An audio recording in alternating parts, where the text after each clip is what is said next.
Eleanor didn't lower her voice. She didn't blink.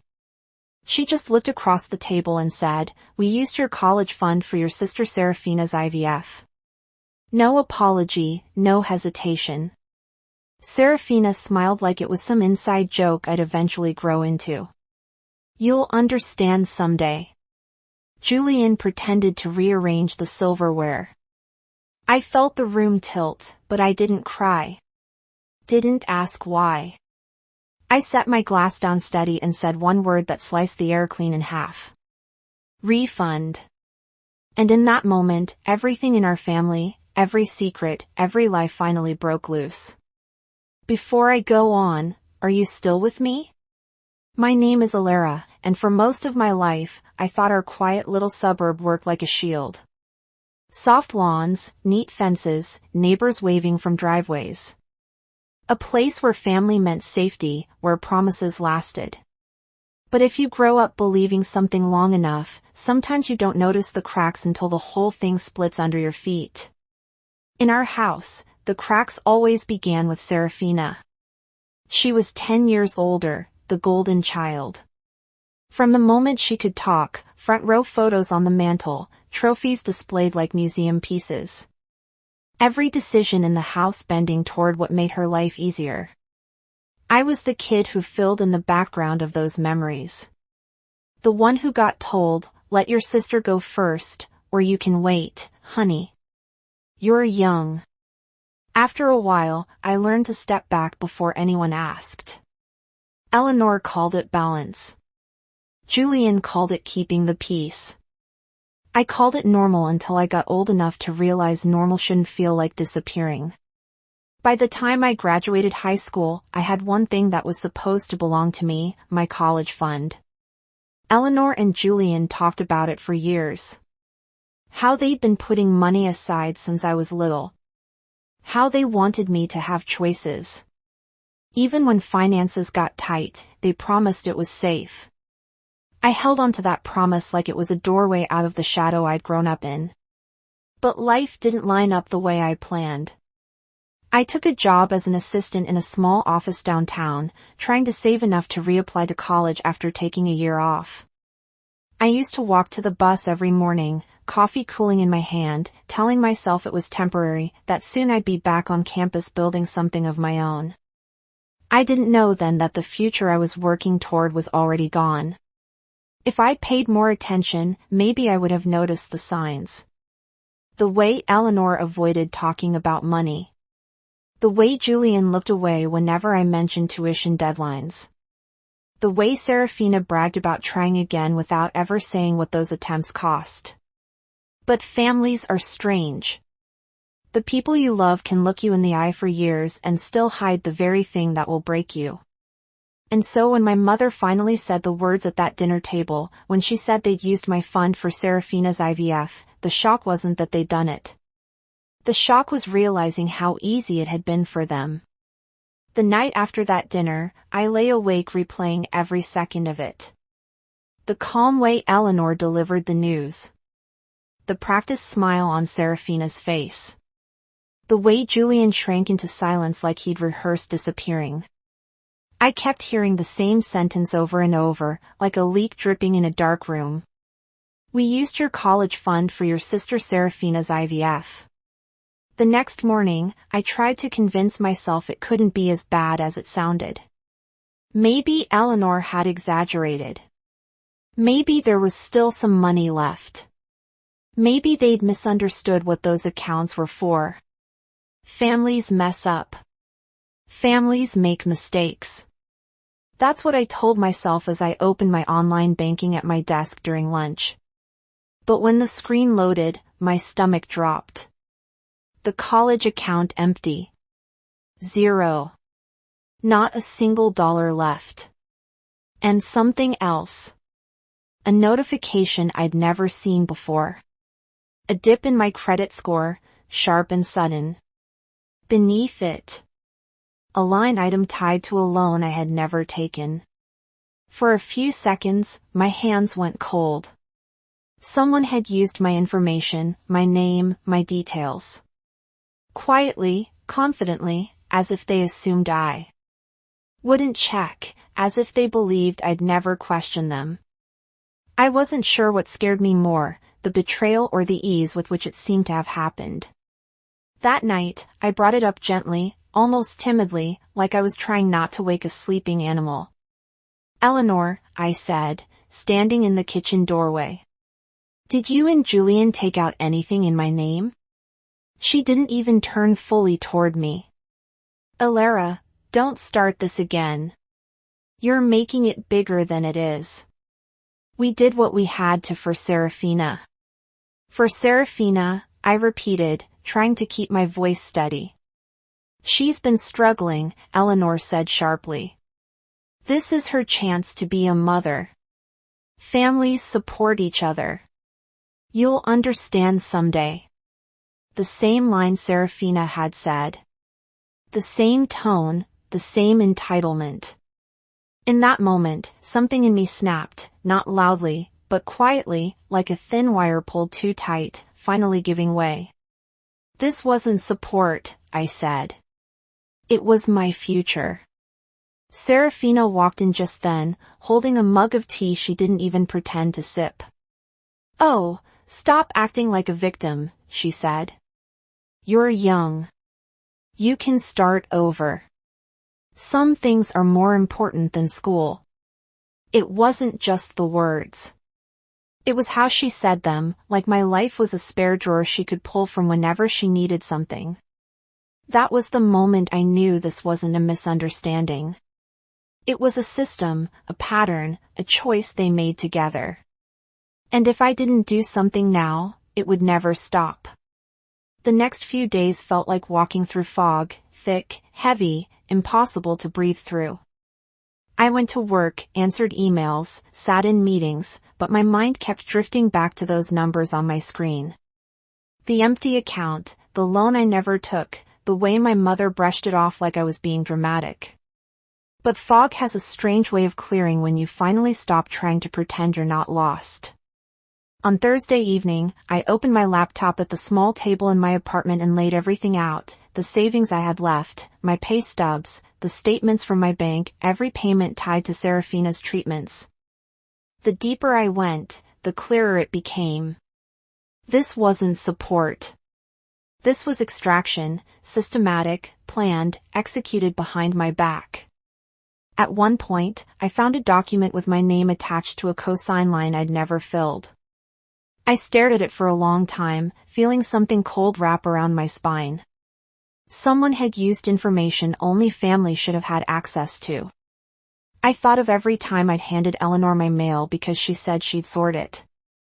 Every holiday when Julian asked me for my social security card just in case he needed it for taxes. Every moment I trusted them without a second thought. Suddenly, my apartment felt too small, like the walls were leaning in.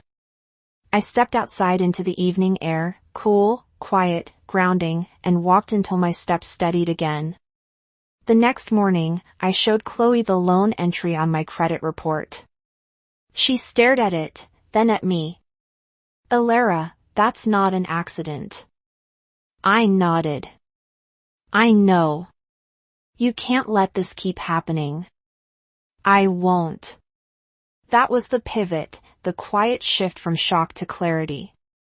That evening, I drove to my parents' house. Eleanor was in the living room folding towels, Serafina on the couch, scrolling her phone.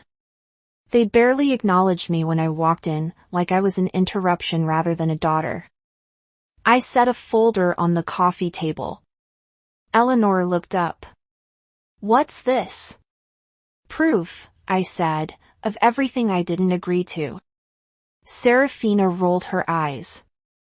"You're being dramatic." "No," I said softly. "I'm being accurate." She stiffened. Eleanor reached for the folder, flipping through the papers with quick, irritated movements. "Where did you even get all this?"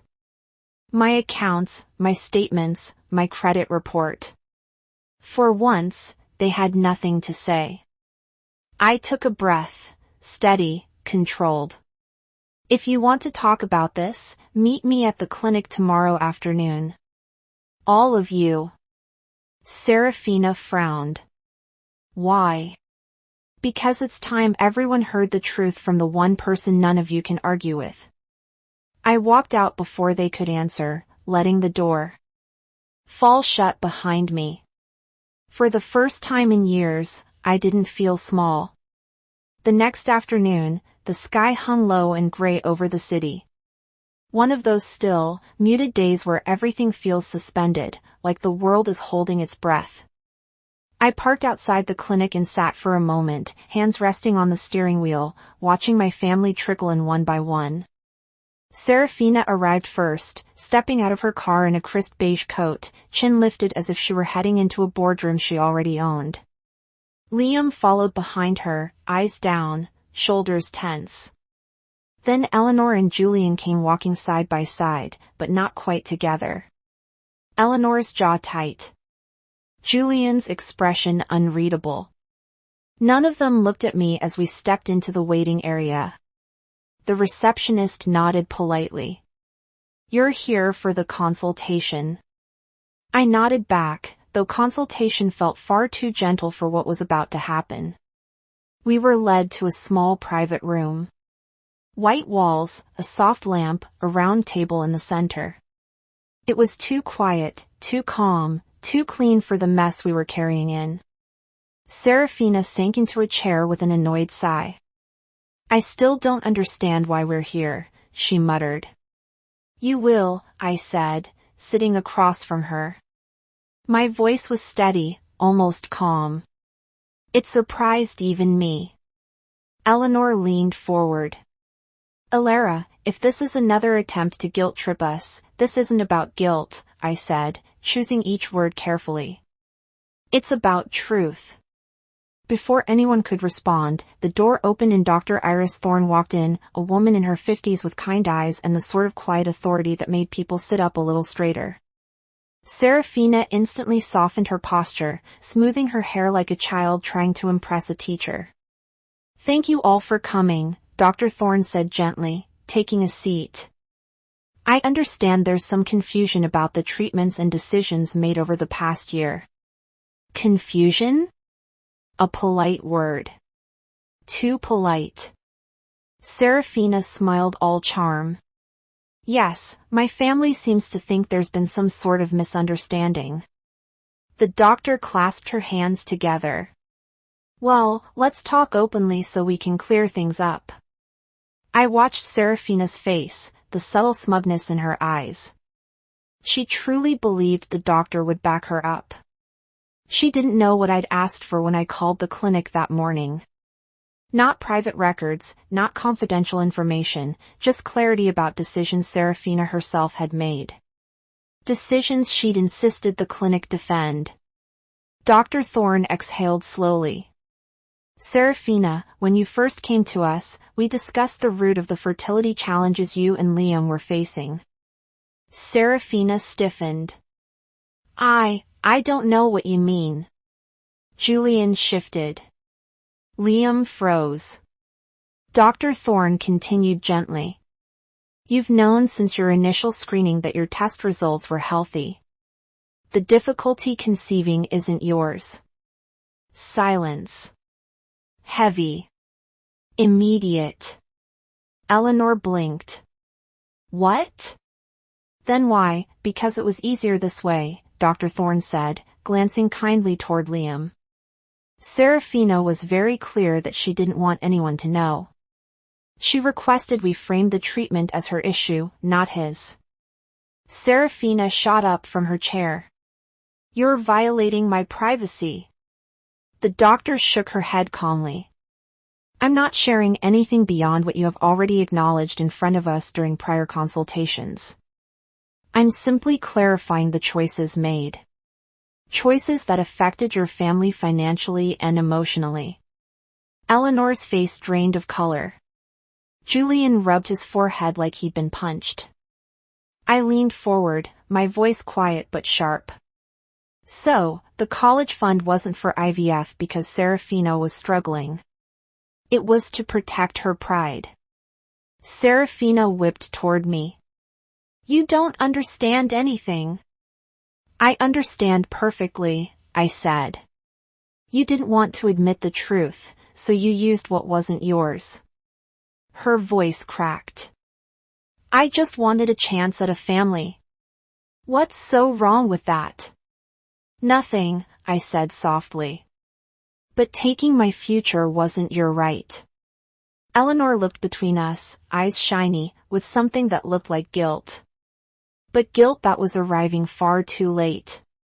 Serafina, how could you let us believe you wouldn't have helped? Serafina snapped. You always said Alara could wait. You said she was young. You practically handed me the money. Eleanor's mouth opened then closed. She had no defense. Liam finally spoke, voice low. Serafina, this went too far. She spun on him.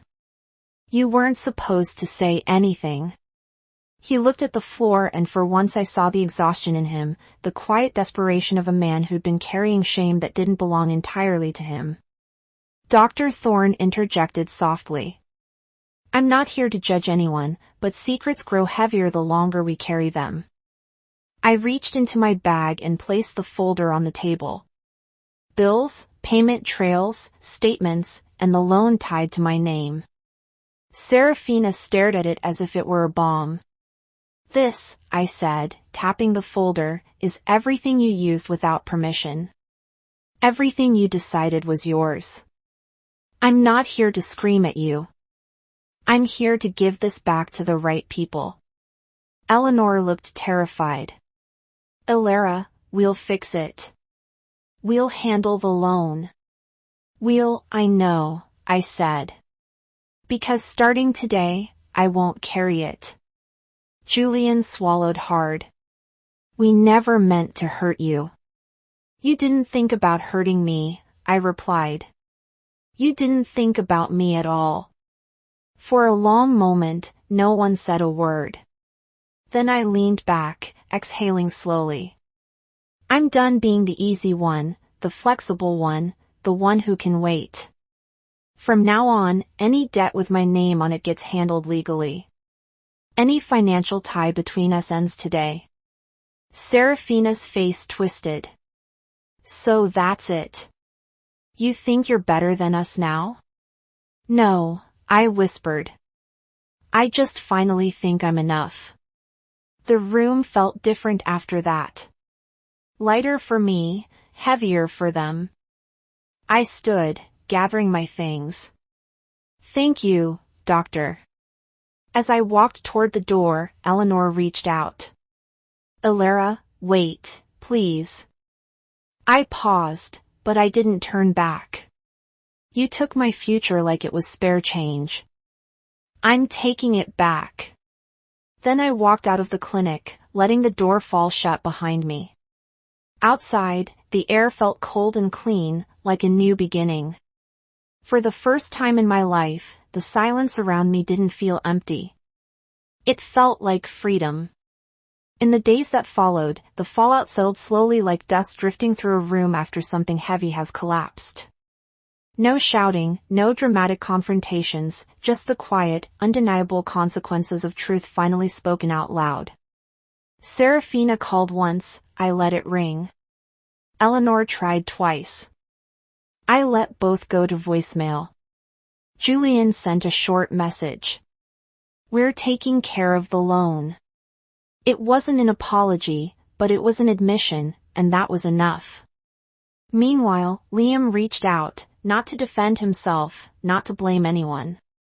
He simply wrote, I'm sorry for my part in all of this. I should have spoken sooner. His honesty surprised me more than anything that happened in that clinic room. Serafina and Eleanor, on the other hand, were forced to deal with the weight of their choices. Without my fund propping up more treatments, the financial strain shifted directly onto them. The veneer of control Serafina always wore cracked. She stopped posting smiling photos. The constant updates about trying again vanished. Eleanor became quieter, more careful with her words, as though she'd finally realized silence wasn't the same as safety. I moved into a small apartment closer to downtown, a place with scratched floors and thin walls, but sunlight that pulled across the bed every morning. I bought a cheap desk, set it by the window, and spent nights working through my college application essays.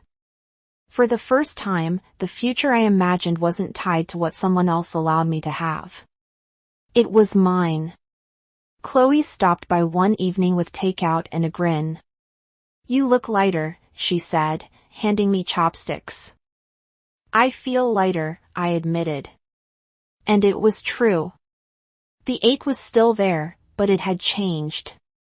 It wasn't the hollow, suffocating kind anymore. It was the ache of healing, of growing. As I hit submit on my first college application, a quiet certainty settled over me. Something I'd never felt before. I wasn't the background character in my own family anymore. I was choosing myself. I used to think family was something you protected no matter the cost. But now I know the truth. Protecting yourself is not betrayal. It's survival. The day I walked out of that clinic, I didn't just leave their mistakes behind. I stepped into my own life for the first time. And submitting those college applications. That was my refund. Not in dollars, but in dignity, in direction, in taking back what was stolen from me. If my story speaks to something you've lived through, if you've ever had to fight for your own future, tell me where you're listening from. Share your story in the comments and subscribe so you don't miss the next.